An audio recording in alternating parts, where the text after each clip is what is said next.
Hello, everybody, and welcome to Deadlock and Load, episode 17. My name's Cryptic, here with BSJ, and of course, our first ever guest, Average Jonas. Jonas, what is up, man? How are you feeling?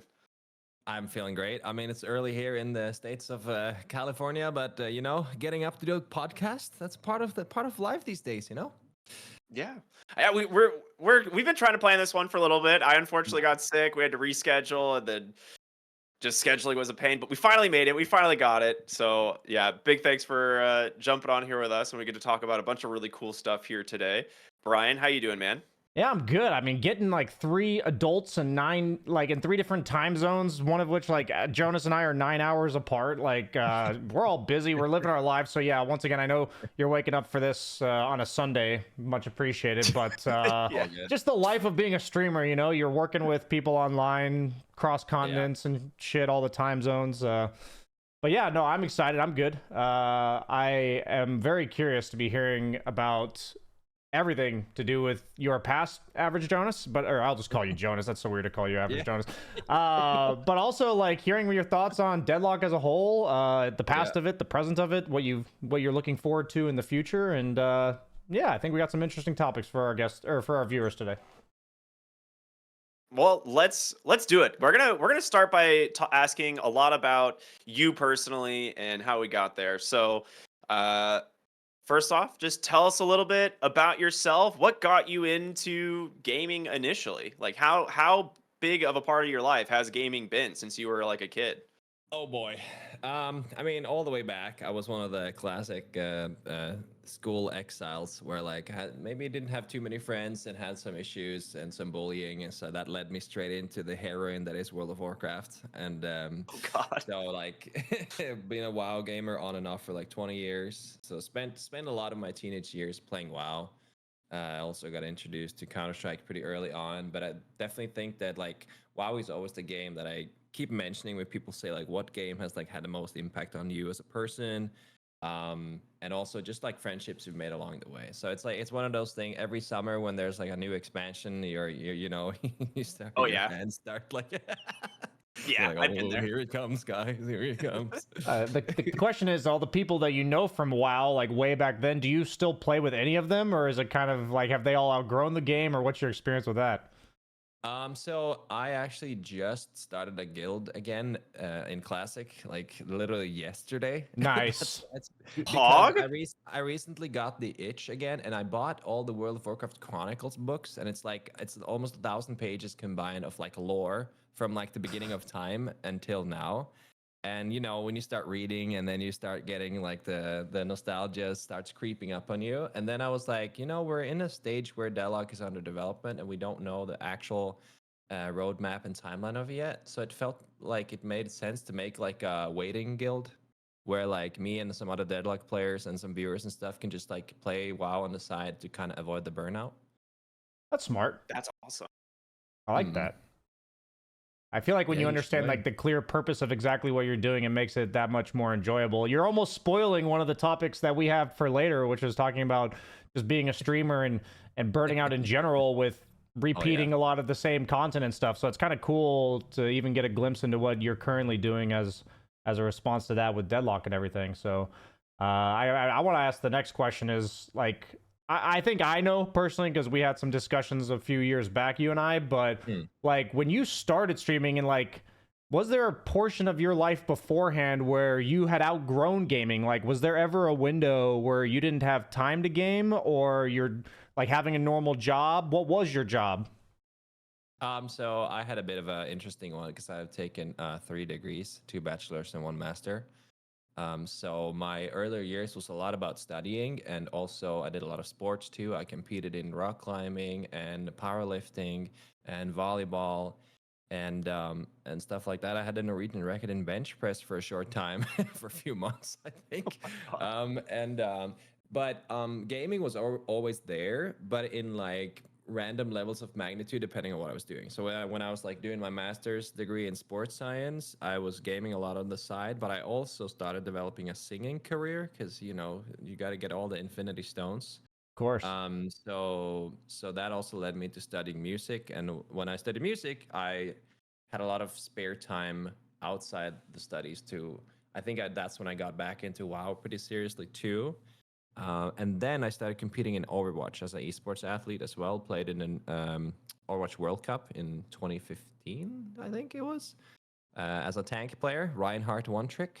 So yeah, so it's definitely always been there in random levels of magnitude, but not as a content creator until after COVID. Before COVID, I did make YouTube videos. I made like music videos, like a cappella covers and gaming songs, but not like any directly like gaming content. I just wanted to make sure before Ricky goes on to the next question. You're aware there's only 24 hours in one day.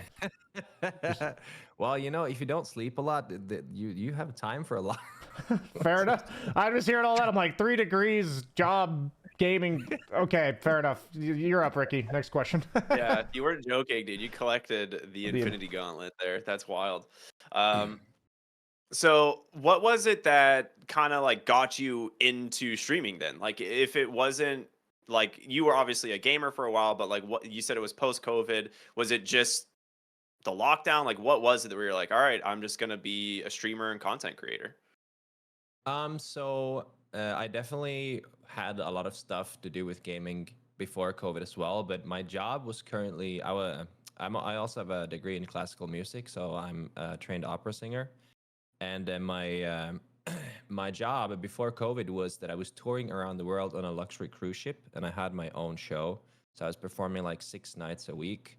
We went to 60 countries in 10 months, and that was like for the foreseeable future. That was what my future plans were because as a singer, especially classical singer, it's really hard to have like job stability.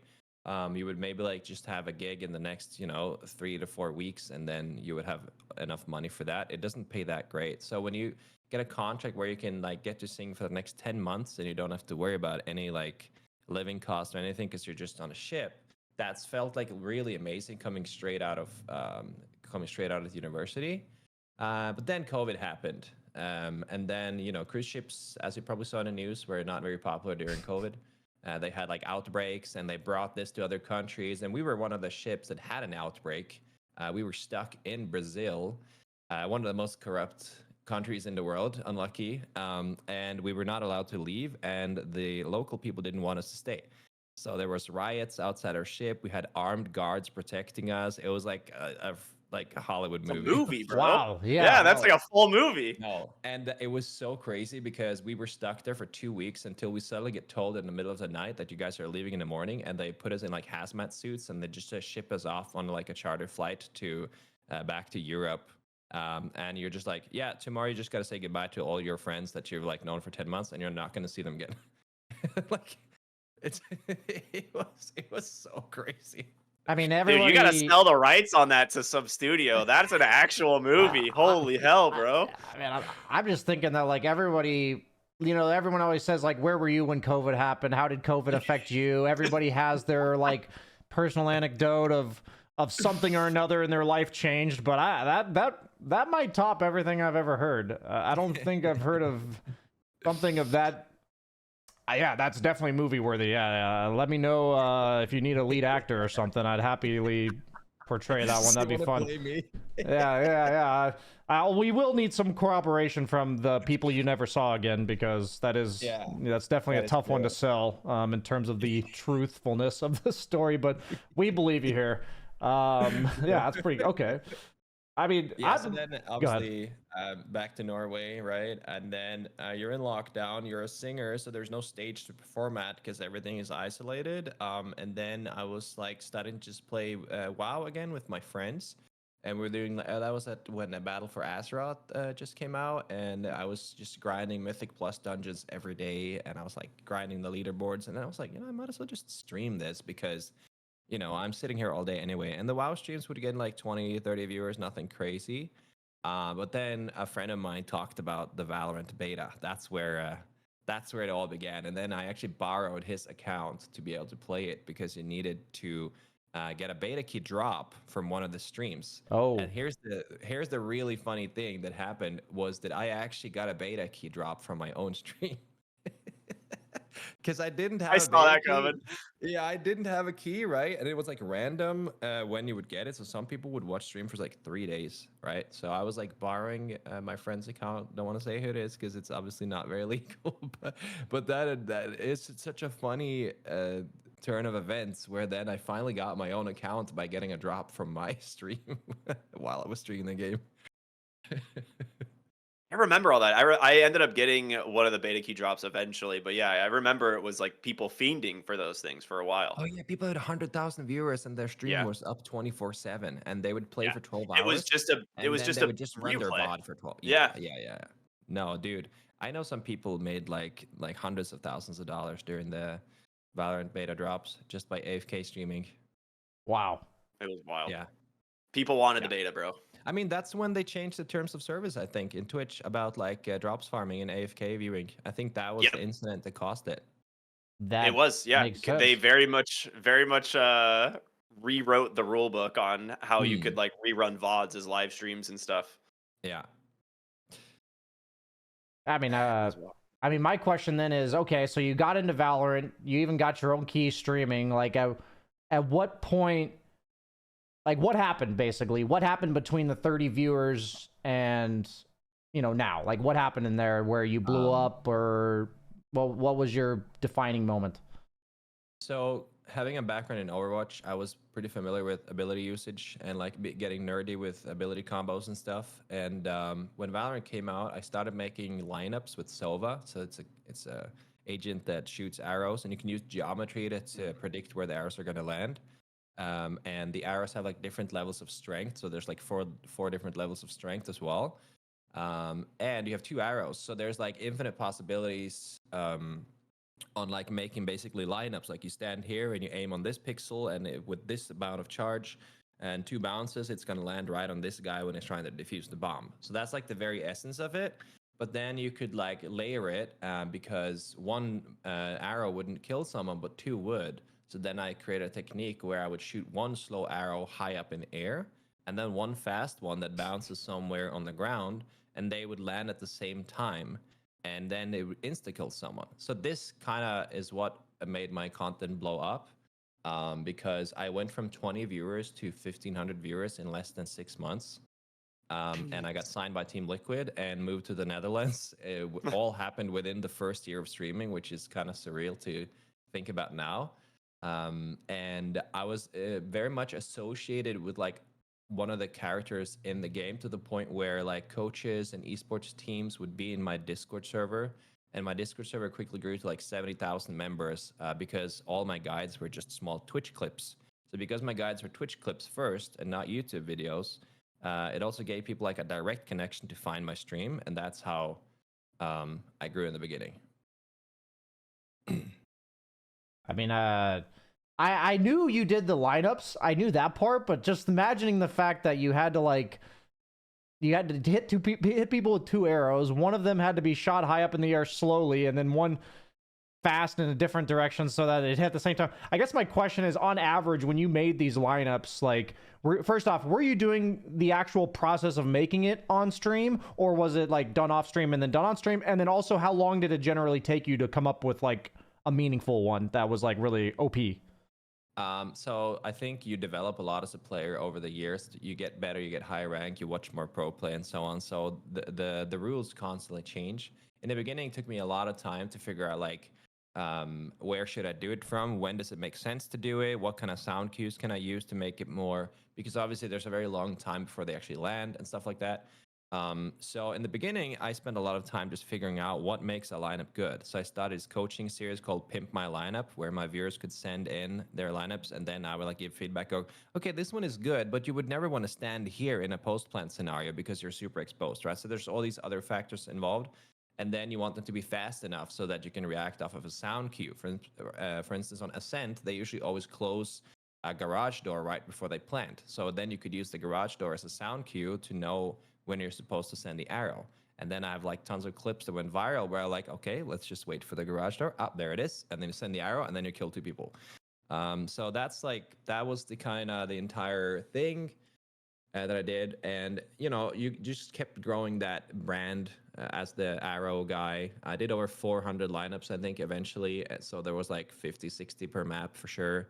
And a lot of people were like, how do you remember all of these? And it's just like practice, practice, practice. It's extremely niche, extremely nerdy, but also very rewarding when you do it. And it created like a unique play style that wasn't aim focused. So for like boomers like me and a lot of other people that maybe come from games that don't have that like really high aim skill, it was like a fun way of playing on a high level without actually being like a super good aimer. So a lot. That's why I think it resonated with a lot of people. That's Yeah, so and cool. and then eventually after a while, I could just make lineups on the fly. Like you get so used to the projectile speed and like the curves and stuff that you could sometimes just shoot arrows off rip and you would know where they would land pretty much like a few pixels off. And that's where it got really interesting, where like the skill cap comes into play. Where you're like, I'm standing here, but I know the arrow's gonna hit here. So, yeah, it's like a feeling thing, right? Play by feeling is something that like we're really familiar with coming from the Dota side. Like that Yeah. is like the way a lot of people describe Dota. So Mm. that's yeah, that's cool. That's super cool. I did not know that. Mm. Yeah, I mean, it seems like, yeah, first off, that it's like we can look at your YouTube and have an idea of Valorant, but to know how much went into that is definitely quite unique. I mean, obviously as Dota players, we're very used to nerding out about the theoretical stuff endlessly, but I guess like something, okay, so what was one of the funny points of discussion me and Ricky were having was that you and I did like a swap. You know, I used to be in Arizona, now I live in the Netherlands, and you did the whole Norway, Netherlands, and now LA. I feel like for me, okay, when I was in esports initially and I started doing like talent work, I was excited to travel because my entire adulthood I hadn't really traveled very much. I was kind of stuck in one place. I was like isolated as a streamer. And when I'm thinking about like I thought to myself, maybe that happened to Jonas as well. Like maybe that's his reasoning. But then you tell me about your job previously. It's like you've obviously traveled non-stop. So like what was like what was going on inside that said like I need to go somewhere else, or LA's beckoning to me? Like didn't you have enough like chaos already going on with how much everything was happening? What made you pull the trigger there? So first of all, like I grew up in a village with 6,000 inhabitants. So obviously, being a streamer there in general was like fairly limiting, and not a lot of people understood what I was doing. So I kind of knew that I needed to either like move to the capital or just like move somewhere else. So when I got signed to Liquid, it just made a lot of sense. Like it went to the Netherlands, shot like a really cool video. I was even streaming from the Liquid facility for a full week before I got signed. I had a fake backdrop and I pretended like I was at my friend's place because he had a better internet connection. And then we suddenly like dropped the backdrop and I was just in the Alienware facility. It was like on a Twitch front page. It was like such a crazy experience. Like the first kind of like mom I made it experience I had in gaming. And then I think as since I was a little kid, I've always had like a dream of living in California because we have relatives in California. So I probably told my mom when I was like 7 years old that one day I want to live here, you know? So to me, it kind of felt like a full circle because it's hard to get a work visa. So when I finally got a visa sponsored by Liquid, then I was like, this is something I just have to do. I don't know if I'll stay in LA forever. You know, you never know, but for now, I'm loving it, and the climate is warm. Everything is really expensive. That part sucks, but but it's like it kind of felt like to me the final level of streaming, I guess. And a lot of my friends that I've already collabed with before and stuff, they live here. So the LA was kind of always the final destination as like a when you're going for like a big streaming career. And then the question always is like when you're getting older and you want to chill a little bit more and play more WoW and think less about clicks and stuff, then maybe it makes more sense to live somewhere else. But I think like for the time being, I'm really enjoying it here. And it's nice with a new environment. And like you said, when you moved to, it was funny because you moved to the Netherlands like a week before I left or something. Yeah. So it was so funny because we were like, I was like, you know, because I was there pretty much alone outside the, you know, the Dota team was there a bit and stuff, and some other people came, but there was no other creator that just lived there. And then like when finally someone shows up and lives there regularly, I was like, hey, we could be like gym buddies and stuff. And they're like, okay, I'm out of here. Yeah, that was exactly. I was about to say there was kind of like, hey, maybe we can. Yeah, like I have somebody that's like in a similar situation as me, and this is cool. And then like 5 days later or something, you're like, by the way, I've decided to move to LA, and I was like, oh, yeah, because like for someone like me at that time, I obviously was kind of taking a leap of faith as well, moving to the Netherlands. So it's kind of cool because in my case, I moved there out of opportunity similar to you, but I actually had absolutely no idea what to expect. I had no idea if I was even going to like it. It was kind of like a trial run, but for you, it was much more of like you were aspiring to that. It basically seems like that you finally got that window and you were looking for that window the whole time. So that's pretty cool. Yeah. It was like a goal the entire way, and I also had like been here on a bunch of events before, so I kind of knew what I was going to as well. So it was kind of a no-brainer for me, I think. Obviously things change very drastically in the streaming space, like quitting Valorant and going into Deadlock. Just try to create a segue for you guys there, but but yeah, no, Spoilers. for sure. Yeah. Oh man, Anyway, making my keep job going. easy. Yeah. No, that's super cool. As a former California kid, like I mean I grew up there. I've spent many a times in LA around different areas. So like I get why you'd want to like you especially given the opportunity, it's like I gotta try it. I gotta try and see what life Yeah. is like over there, especially if you visited and stuff. It's beautiful. Like I Hmm. don't blame you at all. Like I love California, so I get it. But yeah, like you said, it's your transition to Deadlock that has been uh relatively new. So before we jump into Deadlock, I'm gonna hit you with some rapid fire questions for Deadlock, like Deadlock related rapid fire questions. Just Okay. give me the answers as fast as you can. Don't really think on it too much. All right, ready? Yep. Favorite hero? Bebop. Yeah, okay, obviously. Favorite Deadlock item? Diviner's Kevlar. Ooh, okay. And if you could rework or remove one hero, who would it be? Paradox. Yeah, all right, fair Is that enough. for All the right, there you rework go. category or for the remove category? And you know what? Do whatever the fuck you want to that hero. Just not what she is right now. Fair enough. All right, that's fair. We'll keep it short. I kind of knew the first one. I think everyone who knows you knows the answer to who your favorite hero is, but I thought he was gonna say we'll- Echo Shard. I thought you were gonna say Echo Shard for items. Echo Shard is cool, but I have like 15 hero builds with Diviner's Kevlar. So That makes sense. it's a cool item on the It's a right cool hero and item. in the right Yeah. game. I think it's I one of love my cheese. favorite as well. I Yeah. just love cheesy builds, man. No mainstream shit. Yeah, dude, that's what Deadlock's about, dude. That's what's so fun about it is there are so Yeah. much variety to builds.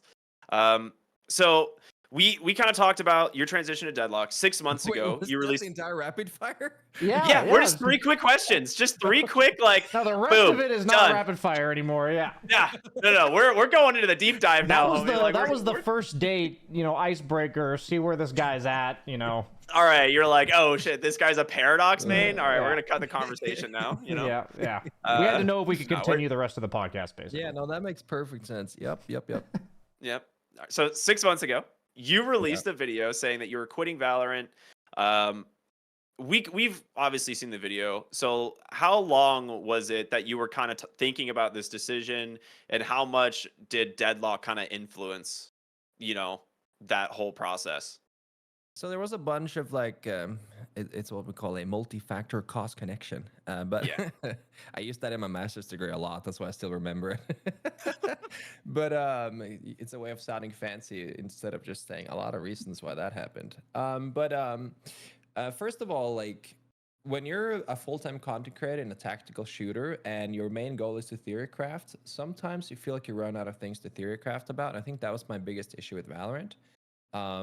I think unless you're like embracing the coaching and pro scene side of things, you can't really theory craft too much unless a new interesting hero comes out or a new interesting map comes out. Because you kind of like the whole lineups thing, it kind of gets a little bit saturated eventually. And because it's still a tac shooter and not like a hero shooter fully, you only can use your like shock darts, twice per round, and that's it. It's not like it's not the same magnitude as how you use your abilities in Deadlock, for instance. So my first problem was just that I was starting to burn out of Valorant simply because there wasn't that much to theory craft, so I was kind of losing my passion for it. And then I created this. I don't know if you've seen my Valorant videos in the last year, but they all have the same title and thumbnail kind of theme. Yeah. Because I started making skin collections, and that's also where I got like a bunch of haters. Just because there was this conspiracy theory that Riot Games was paying me money to promote their skins.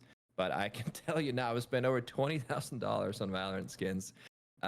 But every week, multiple times per week, I would just call it like the green side of Valorant ranked, the whatever side of Valorant ranked. I would just create like a skin collection loadout that had some sort of theme, and then just play ranked with that theme, right? Because like skins are super popular in Valorant. Yeah.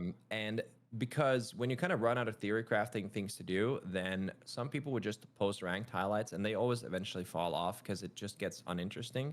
If you post like ranked highlight number 69, ranked highlight number 70, it's kind of just like, it becomes boring. So this whole skin collection thing was just kind of like a way of tricking people into clicking the video by making the thumbnail more interesting. But essentially, it was just ranked highlights. And I did that for almost 2 years just because I ran out of things to do.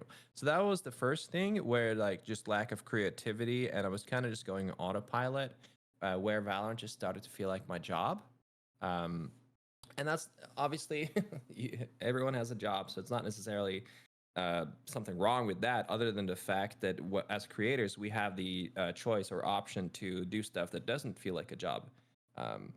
So then I also very lucky that I made tons of money from Valorant, so I could invest in like a property management business in Norway and stuff. So I had something going on the side, and that I saved up enough money to be like, okay, I think I actually don't want to do Valorant anymore. I think I want to do something that makes me more happy. And I know that, the numbers are going to take a hit, the videos are going to take a hit, and there might be a long period before that will even bounce back around. So that's always a risk to take. But it was like a calculated risk where, like, I have a support network, I have people that I work with, and I have my business in Norway. So I had like, it doesn't seem as YOLO as some people think it is, because like I see comments where people like, how does he like afford his rent now? His views are going down, and I'm just like, guys, don't worry. It's I didn't just like throw my career out the window. So it was that, and then the other thing that happened last year that I haven't really talked as much about was that I actually almost lost my voice. Now, as a singer and a streamer, that is not ideal. I had like a severe throat pain issue for over 6 months, and the Wow. doctors couldn't quite figure out what it was. They thought maybe it was acid reflux or inflammation or something I'm allergic to. Had to go like, I don't know, 10, 20 doctor visits and a lot of different treatments, MRIs, all that kind of stuff. And Valorant being such a comms heavy game, that's actually when I started to stream Dota first. So I actually pinpointed over to Dota like early last year. I was doing like 10, 12-hour Dota streams without using the microphone.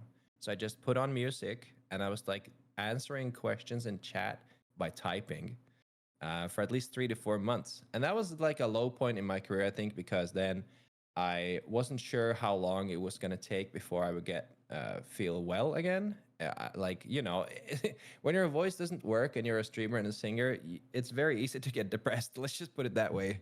That's kind of like your entire livelihood just put on the line. Even your backup plan is put on the line. So that was really tough, but then eventually we found the right medication and stuff, and I feel much better now, and I've started singing again. So and then Deadlock started having their play test, and I took a month break from streaming, and I streamed in their Discord for a full I month saw that. before that. I Yeah, remember that stuff. I yeah, remember the Discord stream days. yeah. So I had like a full month where I just streamed by screen sharing in a voice channel in the Deadlock Discord before the game's NDA was lifted. And as soon as I played that game, it was just like all my worlds collided. I've been a Dota fan for 20 years. I played, Heroes of New Earth back in the day. I even What? competed in Heroes of New Earth. And just been just like a decade of just game interest, just like boiled down into like one perfect game for me. Has all the ability usage, all the theory crafting that I would ever need, but it also attracts the shooter audience. So it was like, I was just like, it's now or never, bro. Like this is the game. I'm jumping on this game and I'm leaving everything else behind, and it's gonna work. I'm So it's so cool to hear you say that, because I think when in the early days when I was in the closed beta test as well, like that was the exact thought process I had. Like being 20 plus years of a Dota fan, and then I also was like really big into the third person shooter, like MOBA genres that kept trying to take off but never did. Things like Hmm. Paragon, Predecessor, Crucible, Smite, like all these different games that like they attempted and then they just died. And you're like, one day we're gonna get a good one. And then Yeah. Deadlock comes out and you play it for the first time and you're just like, wow, Yeah. this is Yeah. it, right? Like Yeah. this is it. It just blows your freaking mind. Yeah. Yeah, I mean, when I was listening, I do think, you mentioned a lot of people saying like, what's he doing? How's he going to pay rent? Like they're asking like these very, I would just say shallow questions, and Yeah. I think it's so dismissive of how stressful it is as a streamer to even like change the way you're making content rather than just entirely the game you're playing and uprooting everything you're doing. I think I'll just say that it's cool to hear like the background or like the events. What was the master's thesis thing you said, the thing you learned in your master's school, the term, what was that? Oh, multi-factor cause Yeah, connection. yeah, multi-factor cause connection. It's hearing about how all of that led to exactly I wanted to sound smart for a second, but then I had to ask what it was. All of that leading to exactly what you said, this end result that you did transition over to Deadlock, and I think giving you basically, in my eyes, allotted yourself the privilege to swap games, because you mentioned you have something else going on the side, you saved up money, you have like basically a safety net of sorts, and it allows you, because I call it the J curve, where whenever you're really starting something new, initially you go down and then the goal is to like shoot up at one point. And I also think you can never really control that point. A lot of times it's just doing the right thing until eventually an opportunity or something favorable kind of comes your way. So like in my eyes, I guess my question is like, where do you feel like you are in this process after swapping over to Deadlock? Like with where Deadlock's, like, what do you think about like the last 6 months of Deadlock, your time spent playing it, the game itself, your relationship with the game? Like what are the first things you think of during this last 6 months? The first thing I'm definitely noticing is that because switching to a game that is in early development comes with a lot of question marks and a lot of factors you just can't control. But one of the thing I really like was that by switching to a Valve game and a game that has a lot like of similarities to Dota, Counter Strike, and stuff, I instantly noticed that the average age of my audience went up, and that was like the first thing that I really enjoyed. I really enjoyed that there were like it felt much more like actual conversations in my Twitch chat. I'm turning 36. I'm not a youngling anymore. And I think I much more prefer like real conversations. So I did feel like I don't think Valorant ever was the perfect game for me. It just happened to be the game I blew up in, but I think the audience is like too young for me to like stay in that game for a long time. I think like the Fortnite audience is kind of like what I call it. I'm not interested in that whole like 7 second TikTok brain rot time span thing. I want to have like meaningful conversations, and the same goes for like videos too. I wanted to make longer videos. I wanted theory crafts. And like instantly my videos went from 10 minutes to 45 minutes. The views dropped. I don't care. The people that watched it loved it. That's what matters to me. And when they had that big boom, I think it was in late August, early September or something, then I had like 3 times more viewers playing Deadlock than I had in Valorant in the last year. Of course, that was great. And I was like, holy crap, it's happening. But it also is like a little bit of a lesson to us in general that you can't really know what the future holds, because when a game is in development and there's no roadmap or timeline, at some point that's going to fall off again. So of course now, like I'm, scraping by 500-600 viewers, and there's nothing wrong with that, because that's like half the category when you're streaming. So if you think about it, then that's how I think about it, is that when the devs feel like it makes sense to push the game into an open beta, and I know that the audience is going to grow more, you still need to be invited to play it. I think that a lot of people are going to come back as well. It is a risk to take, of course, But I think it's also important to remember how you felt when you left your previous game. So like regardless of viewership and stuff, how did you actually feel? Because let's say that you have enough money for rent, you have enough money to do what you want, but you feel like shit. Like every time you turn on your stream, you're not entertaining because you just feel like shit. You're not having fun anymore. You're not being creative. You're not like looking forward to make your next video and stuff like that. And then suddenly you get to like this space where like you wake up and you just like, oh my god, I can't wait to like make a ult Mo and Krill build, and then tomorrow I'm gonna break the game with my Spirit Haze because her ult lasts for like 20 seconds when you buy Yup. Spirit items. You know what I mean? So it's just like, and whenever you have one of these like fresh thoughts, it just like reignites your passion for content creation, and it's like a reminder of why you started in the first place. So of course the views go up and down, and also the game has had this like up and down popularity.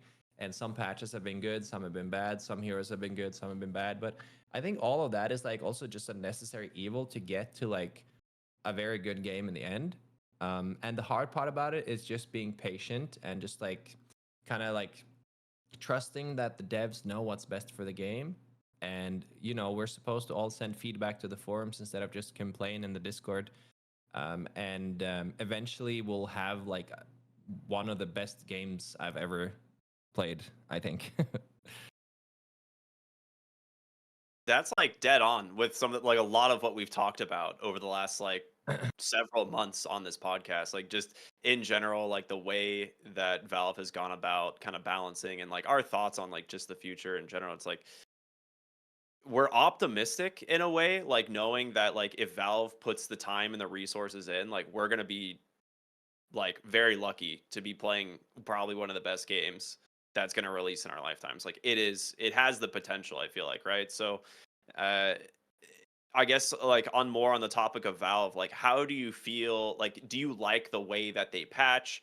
Like obviously going from the 2 week schedule to now, like how much has that changed your enjoyment of the game? And like just for you as a creator as well. Of course, the 2 week patch thing made it very easy to be a creator. Oh, patch note review video, smack that up, and then a new tier list, and then suddenly a week goes by, and now you only need a week of like filler content before you can do it again. Uh, but Yep. like, I do think that the bi-weekly patch thing was just something they were doing when they were like mistakenly treating the game for like a released live service game, because I think they were a little bit like, I'm not sure what to do because now we have 170,000 people playing it and they're all treating it like the game is finished. So now we're like every 2 weeks we're doing patches where we'll slightly change how much damage Cold Front does, and we slightly change how much Spirit slowing Hex has. You know what I mean? And I'm Yeah. like, but in the big picture, none of this matters right now because like in a year or two from now, we're gonna have like 10 more heroes at least. You know, and suddenly the map loses a lane, and I think kind of I do feel like they maybe felt like they were kind of like pushed into a corner where so many people were playing it. And the same goes for Ranked too. I think Ranked was released way too early, caused a lot of issues, especially the solo queue only made a lot of my streamer friends stop playing because as a creator that wants to grind the game, you also kind of had to get a certain rank to like so that all your educational content has some more Right. yeah. And then I think I think they just made a bunch of mistakes during that big launch, which is also fair because it wasn't their launch. It just happened to be a lot of people started inviting a lot of people, and then suddenly everybody was playing the game before it's even in a state where that was the intention. You know, the server pressure was way too much. And then I think at some point later last year, they were like, okay, but we're never going to get to a game launch if we keep doing small item adjustments every 2 weeks and small hero adjustments every 2 weeks. We need to figure out what is the personality of this game, what is the essence of this game. So then they were like, okay, a lot of the feedback is that solo lanes are boring. Okay, we can't just nerf Mirage, we just remove the solo lane. You know what I mean? So Yeah. I think that, and I understand that these processes take much longer, and sometimes that's frustrating both as a creator and a player because now you're like, oh, we were playing for like a month, played for 2 months. Yoshi, where's the patch? You know, but then it's also like, but this is what is required for the game to be finished. So like, of course, my copium tanks are filled to the brim, and they have been for a long time. Um, but I do genuinely think that the reason why it's taking so long every patch now is because they want to make sure that the change pushes the game towards an open beta. Like I hope we get an open beta sometime this year. And you won't go to get an open beta this year by just slightly changing item values every 2 weeks. So I actually want to pick your brain on that because we've talked a lot about the potential for an open beta. So if you were to give yourself like a time frame, or like give Valve a time frame, like on like when you would hope to see the game launched, like where would that be this year? I would love to see open beta like summer, late summer, early fall, and then launch early next year. I think that could be like, like they get another 3 to 4 months of development before you put it in open beta, and then another 6 to 12 months before actually releasing the game. I think if the game hits open beta, there's definitely going to be more people playing it again. And then I also think that esport orgs and tournament organizers are more likely to jump into it. I think for a lot of orgs and TOs, it doesn't make sense to jump into it now because the viewership isn't there. That's also Yeah. because it's a game that doesn't exist. So it's Yeah. like, because this is like one of the most asked questions I get, because obviously every single day I have to answer the question, this game is dead. What are you doing with your career? Blah blah blah, and I'm just like, but how can a game be dead when it's not even alive yet? Like it needs to, like, let it come out of the womb before you like say it's dead, bro. You know what I A mean? live lock, dude. It's coming. Yeah. So I think at least as a creator, I think the biggest challenge is like keeping your head straight, and I think that's back to what we like briefly mentioned earlier. I've realized now that having something like a World of Warcraft guild on the side just to like do something completely different where you can still talk about stuff and still like play something casually with the same people and stuff, just so you don't like just like burn yourself out hardcore on a game that is in a state where a lot of things are going to change. So for instance, I see a lot of people in the Discord, they complain about something, right? And then like, do you actually write feedback on the forum? Okay, then you've done everything you need to do. Now I would suggest just waiting a little bit, see if the changes are better, and then come back to the game again. You don't have to grind the game every single day while it's in development, especially if you don't like the current state of the game. I think that's the situation a lot of people are in, and why the player numbers are lower too. They're like, yeah, even Shroud said it. He was like, this is one of the best games I've played, but I'll come Yeah. back to it when it's in like open beta or finished. I remember that conversation that he had because people kept asking him like, "Oh, why aren't you playing Deadlock anymore?" And he's just like, "Well, there's still too much that needs to be done." But Yeah. his initial like thoughts on it was like, it's one of the best shooters of the genre he's ever played. Yeah. So like, praise from someone like that, and the thought that like, well, when this game hits open beta eventually, like the player base will come back. I feel like here Yeah. is kind of what we're saying. I think like because a lot of people are saying that this is just copium and that they missed their window and stuff, but I'm like, but they didn't actually make a window. It was just the community who created like a An fictional impossible window. scenario. Yeah, yeah, yeah. Like, it's not even, you can't click it and download it on Steam. It's not promoted in any tournaments. There's like no backing from Valve. One thing I am curious about, because like I'm also trying my best to like reach out to the Valve devs and be like, hey, anything you need from me, let me know. I want to help the game as much as possible. Of course, selfishly, that also is because as a creator in the game, the more you help the game towards what you think is the correct way for the game to be developed, or like, stuff like Twitch drops or creator programs, all these kind of things, it also benefits me selfishly. So it's like a win-win scenario where like I want what's best for the game, but what's best for the game is also best for me. So because I've been in many creator programs, I've been in the WoW creator program, Rust, League of Legends, and Valorant. So like I think I've learned a lot from how people communicate in these creator programs and what you can get out of it. And Valve isn't exactly known for like being very communicative with their creators, as you probably know, BSJ. Full will, yeah. I don't Yeah. think anyone knows Yes. what you're talking about. No, but here's what's interesting. This is the first time they're just releasing a new IP into the world, and this is the kind of like in a long time where the potential for like big tournaments with like cosplays and like the entire like the entire thing that like is one thing that Riot Games is very good at, which is like you play Valorant, you have an influencer manager, you get invited to like these play tests. And you get to like do content before the embargo comes out. You get to post videos. You don't get paid, but your videos will do great because you are giving an exclusive opportunity. So I am trying my best to communicate all these things to Valve because I feel like it's a win-win situation. If I get Twitch drops on my channel, more people see the game. I will also have more viewers, so I will also stream the game more. And yeah, I don't see like there's a reason why Marvel Rivals and Overwatch and Valorant they just do drops all the fucking time. It works. It works. That's why.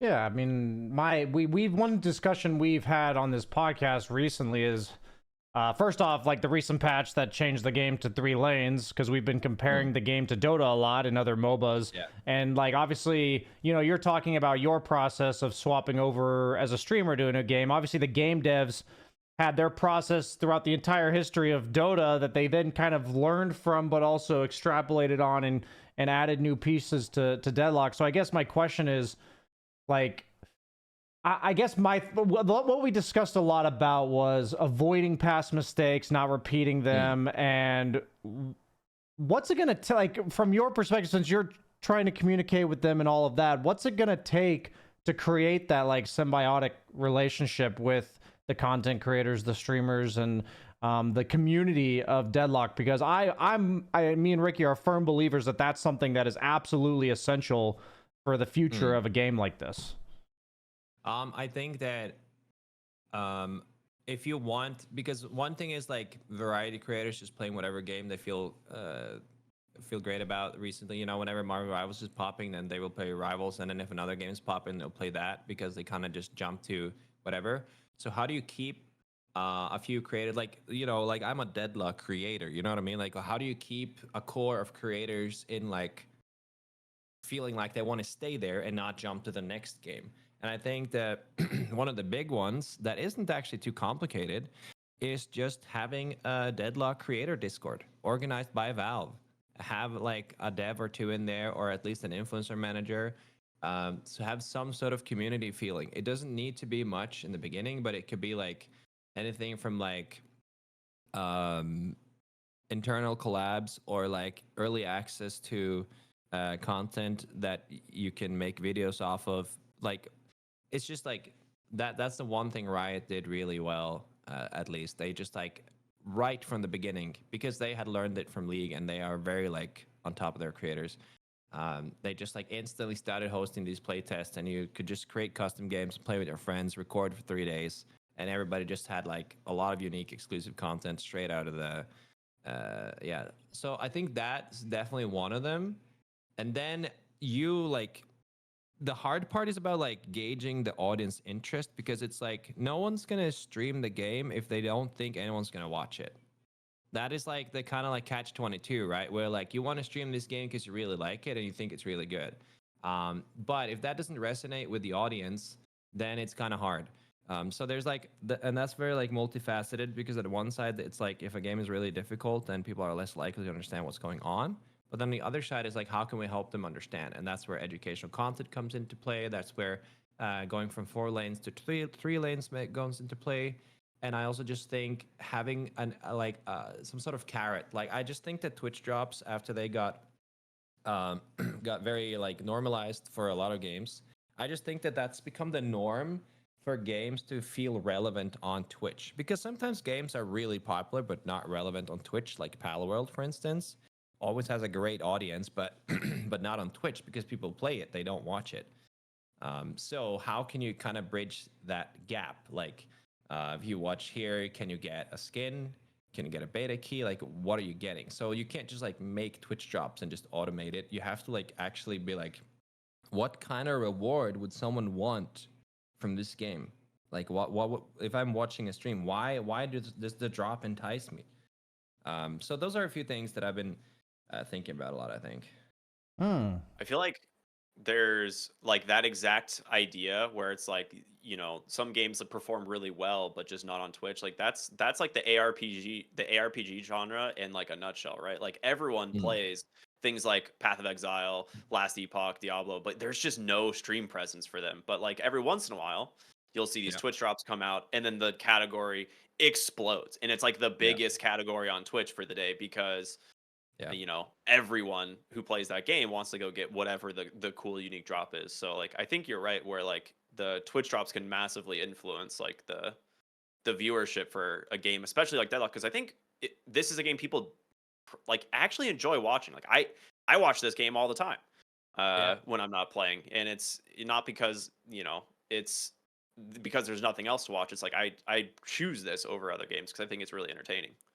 I think there's a lot of small things in this game that makes it like fun to watch. I understand the skill element is like it has a high skill cap, but so does Dota and League. So I'm also a little bit tired of this endless argument that the game is just too difficult to like, get popular, and then there's like Dota with 100 gazillion heroes and items, and it's just like and facets for each hero too, just to make it worse.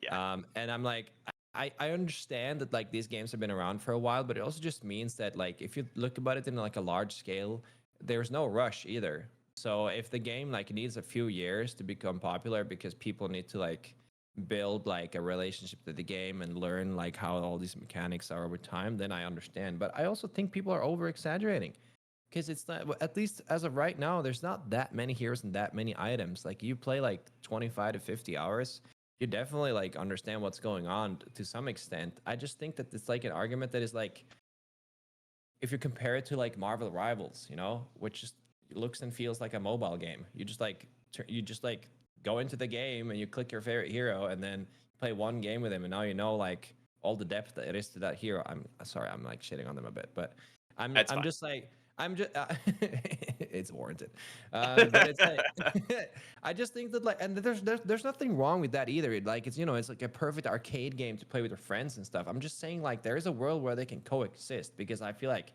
I see somebody like, oh, Marvel Rivals killed this game. I'm just like, bro, like, why can't they just both coexist and like have their own purpose?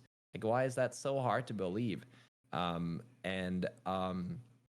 I think like I said, I do think that the devs are gonna take it more seriously with like creator including this time around, just because Dota and Counter-Strike has been around for so long that there's no way they're suddenly going to develop an influencer program, because they didn't exist when those games became popular, and they kind of just went with their old ways a little bit. I don't think there's much like reinvention in Dota and Counter-Strike from like the creator perspective at this point. They both have their audience and like they have their creators, but I think they have a chance here to like just start something from scratch, like get a core of like, I don't know, 10 20 creators who are like grinding this game every day, and actually like give us something. Give us just like a Discord, and just give us a contact person where we can ask a few questions. You know what, I'm not asking for something crazy here, because we are streaming the game and making videos for thousands of people regularly, which is definitely in their benefit for us to continue to do so. Absolutely. I mean, I would like to touch on, we both felt like that the recent updates were basically trying to simplify the game a little bit with the 3 lanes and everything. So I think, like, I guess our commentary, or mainly mine, was that Dota kind of had like a privilege that because the game's been around for so long that you were allowed to make it so ridiculously complicated that you're kind of like building upon 20 years of people playing this game. But I also agree that like just because Deadlock isn't 20 years old doesn't mean it can't be a more in-depth game than something like Marvel Rivals. I also think despite them being shooters, they're very difficult to compare as games. Like the type of person that would enjoy Deadlock is just not the same audience as somebody who would enjoy Marvel Rivals. It's not that you can't be someone who enjoys both, but like if I enjoy Marvel Rivals, like you mentioned, it's a very different purpose, like as a gamer, right? So I guess my thoughts are like, how do they find the balance to make Deadlock complicated and in depth for people like us that love that shit, but also make it so that people give it a chance, basically? Like, do you think they're doing a good job of that right now? Do you think it needs more? Like, is there something in mind you have, or is it just the exposure that you really think is like the main limiting factor right now? I think that first of all, at some point, I think they should have like a ARAM mode or a turbo mode where it's just easy to just hop in without big consequences and play. Of course, that's not a focus in the early stages of development, but it's an important focus long term to have like a casual audience get interested in the game too. Also, just like a way to just like constantly fight and practice your ability usage without having to like do all the MOBA stuff at the same time, the farming and everything. Maybe like, I don't know, like a team deathmatch mode or something that just like makes the entry level lower. I think the other part is just like the fact that they are taking not, the game has only been in the public eye for like 6 months, right? Or a little bit more, 9 months. But I think that they are also listening to feedback, So I do feel like they're also kind of developing the game alongside us, and they see what we like and don't like, and try to make adjustments based off of that. And then I think even and then this is another topic back to like having creators in the game too. If you have a lot of good creators who make educational content, it's also gonna make the game more approachable for more people, because then you have more people posting YouTube videos regularly with guides. Um, so I do think that there's like a symbiotic relationship here where one side of it is just the community feedback and how they develop it based on the community feedback, but then also showing enough love to the people who are passionate about creating educational content for the game, so we can also help people make the game approachable. Hmm. I mean, I guess funnily enough, I'd ask the chicken and the egg question, like which one Yeah. which one kind of comes first, you think? Or like is it just something's got to give? Or like it seems like right now, and like in the case of your instance, you're kind of trying to be the one that comes first in the sense that like I'm putting all this out here, like here's all this regular up like content, like now throw me a bone basically. Like is that, or sorry if I'm like framing No, this. no. I understand where you're coming with this. I think that, of course, I do think one thing that is important is to like separate public feedback from private feedback, because like a lot of the stuff you send throughout the forums and the stuff you communicate with devs is like your honest opinions that aren't biased by like what people are telling you to do, or like how many people. Like for instance, publicly everybody hates Bebop, right? That's like just one example where everyone just hates getting hooked and killed. I get it. Like in every single MOBA, there's a hook character, and everyone always hates that character. That's just like that. But that's also why that character needs to be there, because everyone who plays that hook character then steals all the happiness that they lose. So It's very. I'm laughing because that's very true. Continue. yeah. But like I also just think that I think they have a pretty important role in making the game as approachable as possible without losing the skill ceiling. I think they've like one thing that I really think is really cool is how simplified the items technically are. There is weapon items, vitality items, and spirit items. They all have their color code. The damage types are color coded. All of this is like much more like streamlined than it is in Dota, for instance. Like it's much easier to understand. I am taking magic damage from this source, and if I hold down Alt or Tab, it even shows me the spirit multiplier. So I also know that if I buy 20 spirit, this item or this weapon is gonna do X more damage. So I think they're already doing a pretty good job from like a tooltip design to like make it approachable, so that once you just sit down and actually read out the items, it should be self-explanatory. And after that, I actually don't know how much more they can do other than just kind of like throwing the game out there and then letting people learn it. I think people in general underestimate uh, other people's ability to learn. Like just saying like this game is never gonna make it, it's too hard. I don't know, dude. Like have you seen what it feels like to jump into World of Warcraft after, you know what I mean? Like there's 40, 50 abilities and talent trees and stuff, but some people still do. There's still an audience for that too. So I think my point is that I think it's kind of over exaggerated how important this kind of skill entry level is. And every game doesn't need to be Fortnite. Every game doesn't need to just be like a toddler picks it up, plays it for the first time, and like can just like instantly understand what's going on. It doesn't have to be that way, because it is clear that the audience for this game is designated to be slightly older than a game like Fortnite. But there's nothing wrong with that. It's just another like coexistence thing, and especially Valve. The Valve audience is older than the Riot audience, for instance, just by default, just by the games they have that are popular. So they can also lean into that when they're making the game. So I think that a lot of Dota fans are going to play Deadlock. It's already huge in Russia, for instance, who has like a huge Counter-Strike and Dota culture already. So it's clear that it's already kind of hitting those kind of target audiences that I think they want. I think it's just a matter of time. It's just like respecting that game development takes time, and that by developing the game alongside us, we're eventually just going to get to a point where we're like, okay, I think we're ready to put it into open beta, and most likely a lot of people are going to start playing it regardless of how hard it is. Yeah, I like that. I like the way you're framing.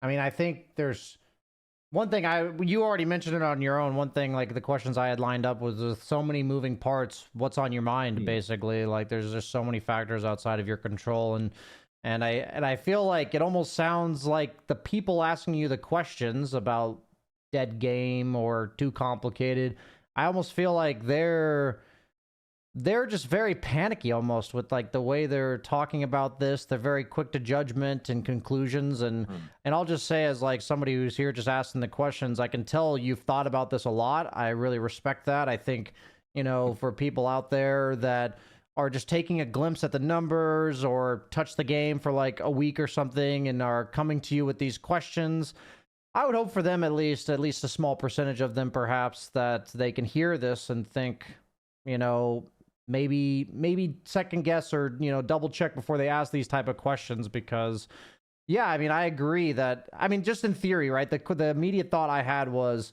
what if every game turned into like a Zoomer game? What if like every game in the world went that direction, right? If you're telling us Deadlock's not going to survive because it's not that type of game, I would be pretty depressed if that was just the future that we're looking at. I mean, I'm almost kind of sad to hear, like, it's cool to know that like the audience of yours is like a little bit older now, and I agree with all the things you mentioned way earlier about having real conversations and the theory crafting behind the games. But I'm almost thinking, is like the 15 to 25 or 15 to 20, maybe 10 to 20 age group, are they really just incapable of focusing on something for more than 5 minutes? Maybe I'm the freaking boomer now that like doesn't understand, you know, what it's like to be a youngin, and all that. But I would like to think that back at our age, when we all started playing Dota, we were attracted to that kind of game. Why is that no longer the case? I almost feel like, have you thought about that too, or is that something like what goes through your mind there? I think that it's very easy nowadays to just like imagine that every teenager has ADHD and their attention span is 7 seconds, and that's of course extremely wrong, right? It's like it's the natural like kind of explanation you go to when you hear that a lot of people play Fortnite and stuff. But then you also have like, you know, like there are people already. Some of the best players in Deadlock already came from Fortnite. Was like one of them. He was like 15 years old. He won like $200,000 in Fortnite, and then he goes to Deadlock and is one of the best Deadlock players. He's young, you know, but he still is really interested in like deep diving into a game that has a lot of complexity. So there's no like guarantee that just because you're a certain age or have a certain amount of life experience that's why you're gonna like a game or not like it. And that's back to also where like I've seen a lot of people you know, asking for guides and stuff, and they're like, oh yeah, I've only played Roblox before, but I really want to learn this. So you know what I mean? So there is a world here where people like actually are interested in that. And especially I think from like one thing I'm noticing is that now as a creator, you know, I look 10 times more happy when I play. So I think that also just means that your content is more entertaining by default, and it makes people watching more likely to also want to be like, hey, I actually think I want to learn that. It seems like he's having so much fun playing this game, even though there's less people watching it. And then, like you said, the people that just like look at the numbers like briefly, they'll be like, oh shit, like he should have, you know, gone back to this game and be miserable instead. And then it's just like, but at the same time, like everything isn't about how many people are watching it and how many people playing it. And every game doesn't need to have millions upon millions of concurrent players. Even though I do think that this game has the potential of being one of like the big 5 esports titles, but we are like far away from that as of right now. We're talking about right now just getting a game to stay where it can survive. That's step priority one. You know, getting it out there, like having a finished product, making it enjoyable for the core community, and then letting it grow from there. We've had games like Apex Legends too, where it's like very popular and then it almost completely died out, and then they had a resurgence where it actually became very popular again. So like it's not like there's a lot of people in 2025 that just want games to fail. Like they don't give them a second chance. They don't do the necessary research. They just say, this game got killed by this game. This game is dead. Without like looking at any of the including factors and any like actual proper judgment. It's kind of just like, yeah, first glance, this looks bad. Your viewers are lower. You can't do this. You know what I mean? Yeah, that must get really frustrating to have to basically feel dismissed almost all the time. I definitely understand as a streamer getting the same questions over and over again, and I'll just say that I admire the conviction. I think to be unwavering about something that you truly believe in and a passion that you have, whether it's an individual game or a job, whatever people have, to receive that much doubt. It's like classic brainwashing where it's like if you get told the same message over and over again, it's really hard to not eventually believe it. And I guess that speaks. You mentioned you got a support system, you have people around you that I'm sure you're getting more positive messaging from on this type of thing. So I think this has been, for me, it's been validating as a content creator, because there's very few people that when I hear them talk about streaming or gaming that I feel like they actually understand the shit we deal with on a regular basis. Like everybody has their shit. I'm not trying to say our job is infinitely worse than anyone else's, but this has definitely been enjoyable. Even though it doesn't sound like an enjoyable thing to deal with, it's been enjoyable listening to the way you've really managed it and handled it throughout this entire timeline, really. Thank you. Yeah, I mean, I think it's definitely like I said, a calculated risk. A lot of people have asked me who are like, they want to start streaming and they're like, hey, like should I start streaming Deadlock? And I'm like, if you have the economy and the spare time to do it, but I don't think it's a good game to just jump into no stream with the goal of becoming a full-time streamer. Like, you know what I mean? Yeah. Like there are other games that are much better for that. But if you're a student and you want to do something fun on the side, or you just have like for some reason, like, I don't know, rich parents, I don't know, Lord knows what. But like for whatever reason, you have the possibility to choose something that doesn't need to like be a short-term focus, but just something that you think you're going to enjoy a lot, then I'd say go for it. But I don't really recommend other streams to just switch over to Deadlock and be like, but it's going to be great. I'm like, but I don't think anyone can just like has the like freedom to do that. You know what I mean? So of course I'm lucky to like have been in a situation where I can just pick what makes me happier.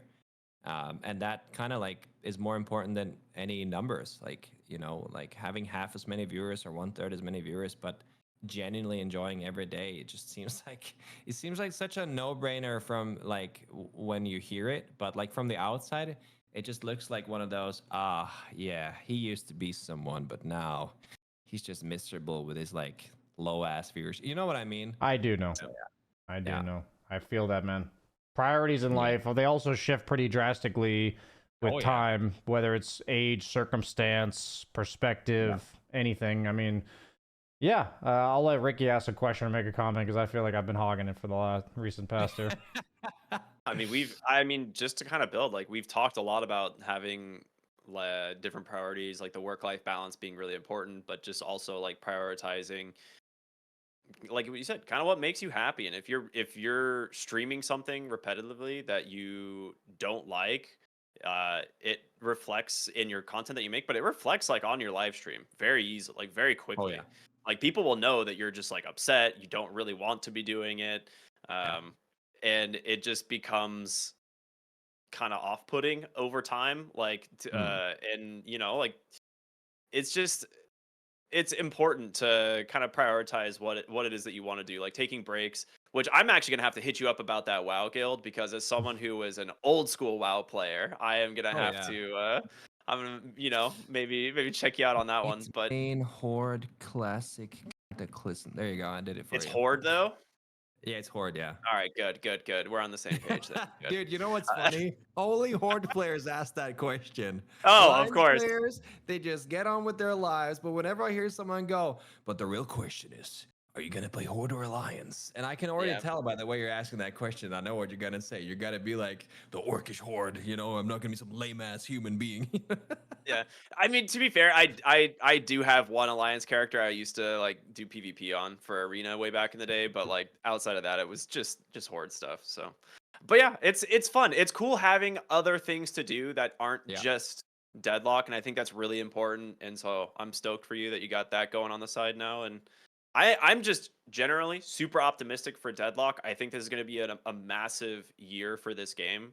At I least think so too. that's the copium tanks, right? You're like, they're on the Oh yeah. absolute maximum copium galaxy emote, right? Like, I don't know how else to describe it. It's just we've all like got our fingers crossed that Valve pulls through on this game. And I guess the big question for you is like, yeah, the copium aside, do you think they can do it? Like, do you think Yeah. Valve is going to make the best game that they've ever made?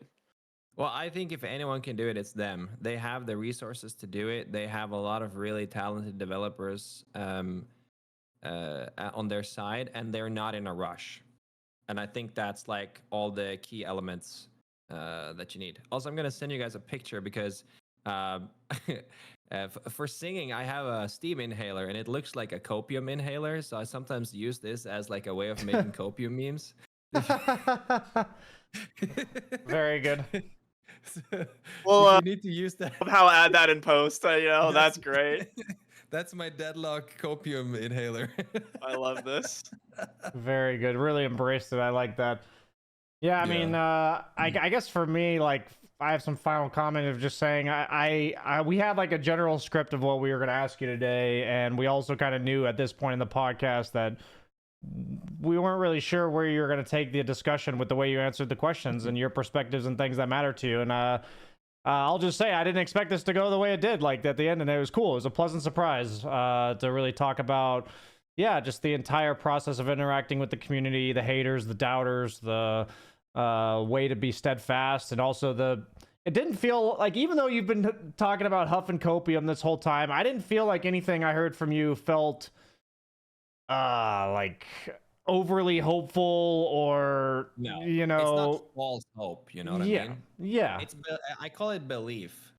It's not Yeah. hope. It's belief. It's like I trust these guys a lot, and I think that like from everything I've seen, from the way they listen to the community, from the way the updates are coming out, I think they have a really good grasp of what's going on. I hope we get some more heroes soon or some new items, just because every time there's at least a new, like one new item can just like change the entire game and the meta. And that's what I love. Like, because then suddenly you can make like 10 new guides because of one new item. So I really hope we get some more of that. So yeah, I think it's this year is gonna, I keep saying it, this year is the year of Deadlock. Yeah, dude, we've called it the year of Deadlock on the Yeah. podcast multiple times, so it's cool to Yep. kind of hear you feel the same way. We have like one final segment that we do at the end of every podcast that we do, but typically it's just Brian and I. So now I'm excited to ask you. This is a non-Deadlock related question, and we always like to know, what was one thing that you learned this week?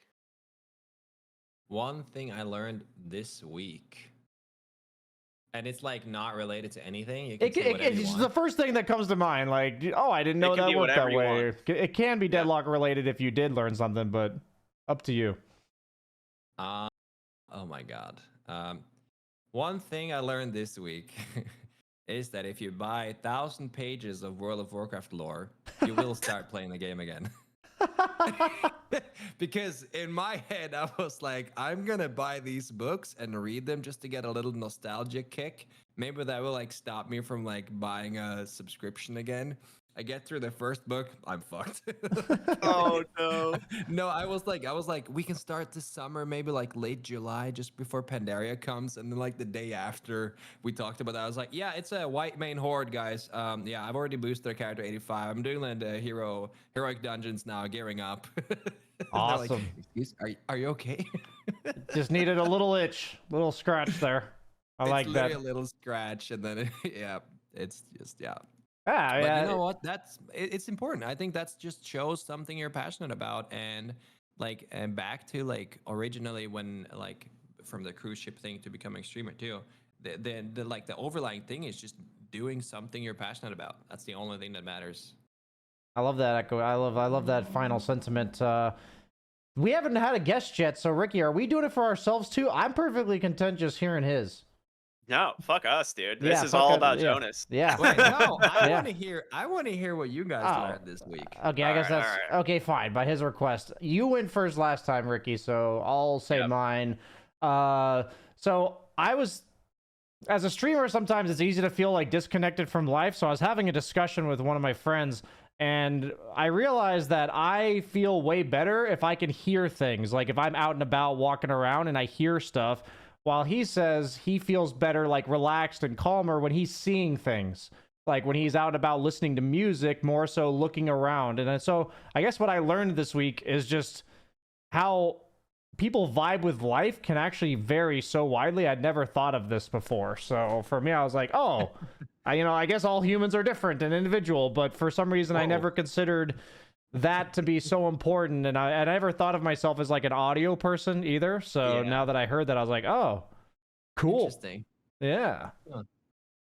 That's kind of neat. That's Yeah. probably way more kind of deep and I know, always than have some whatever random anything I was gonna philosophical say. thing, Ricky. Dude, It's that part was- of the mine- counterbalance. My life's been Brian, fucked, dude. mid-20s just realized that people are different. That's gonna be the caption for what Yeah. BSJ contributed to this podcast. Whoa. Gosh, I don't know.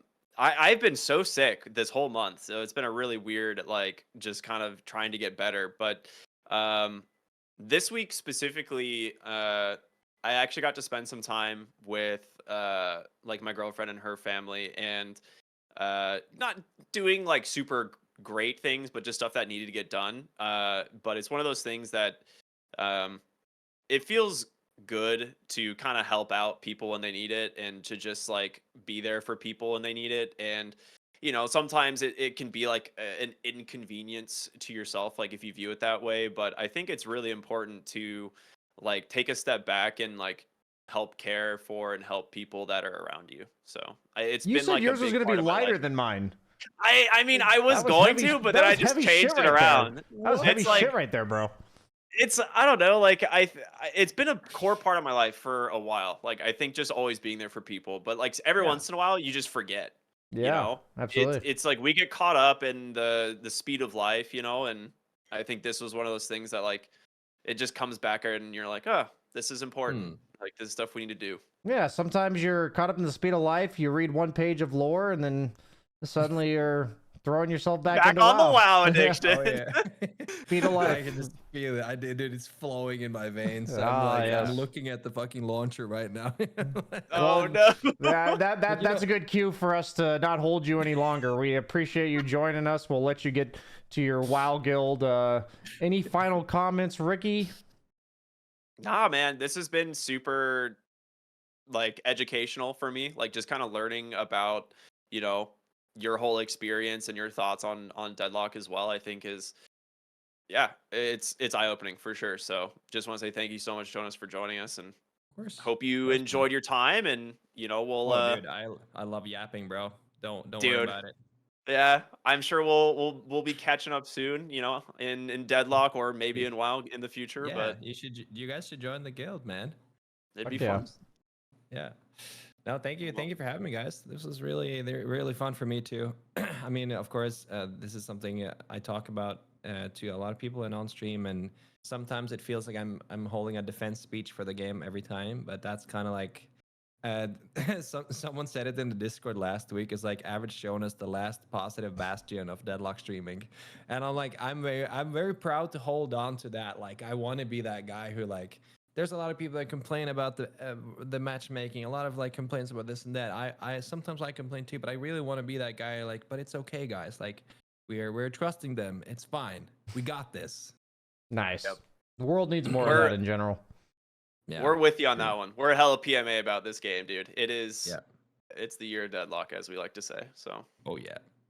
well, Jonas, thank you for joining us. Brian, we'll be back next week. To everyone who's been listening, make sure to check out Deadlock and Load, whether it be on YouTube or Spotify. It's been a pleasure. That'll bring episode 17, our first ever guest episode, to a close. We'll hopefully be. I mean, maybe we'll bring you back in the future, right? You know, as like a reunion tour whenever Deadlock comes out into Yeah, there'll beta, be a moment in the future where it will feel right to say, you know, he was right about it all, or horribly wrong. But you know, we'll assume the former. We'll circle back. Yeah, the prophet. Yeah, you know, just send a message in the guild chat, you know, and then Hell yeah, perfect. I'll be like, hey GM, help me out here. You know. That'd be great. All right, everyone. All right. Thanks for tuning in. Hope you guys enjoyed the episode. We'll see you next week. See you guys. Yeah.